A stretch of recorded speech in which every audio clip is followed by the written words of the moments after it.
Alors qu'un sommet dit, panafricain, se prépare à Lomé sous la houlette du journaliste Alain Foka, financé par le régime togolais, de nombreuses voix s'élèvent pour dénoncer une mascarade politique. Joël Amovin, vice-président du mouvement Freedom Togo MLN, fustige la participation annoncée de personnalités telles que Christiane Taubira, Lilian Thuram ou encore Laurent Gbagbo, accusés de cautionner, même involontairement, la plus vieille dictature néocoloniale du continent. Contre le faux sommet du faux panafricanisme à Lomé-Togo. Pourquoi certains Africains et Africaines de la diaspora et du continent se laissent si facilement manipuler, attirer, tromper, corrompre, compromettre et souiller par de l'argent, et surtout par de l'argent sale? J'ai appris que Madame Christiane Taubira, ancienne ministre de France et députée européenne, Monsieur Lilian Thuram, ancien footballeur international français, et Monsieur Claude Iciard, animateur de radio et de télé, se mettent en rang pour venir chez moi cautionner un certain sommet prétendument panafricain prévu prochainement à Lomé-Togo, et financé grassement et insolemment par le régime dictatorial Gnassingbé RPT unir avec les ressources spoliées au peuple meurtri et affamé du Togo.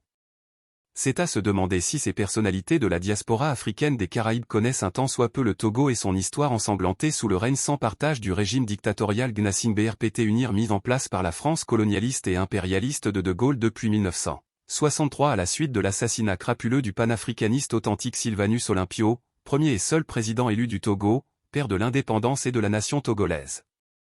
Ce faux sommet qu'organise le faux panafricaniste Alain Foka sous le couvert de son Mensa est pour moi un non-événement mais bien, un machin.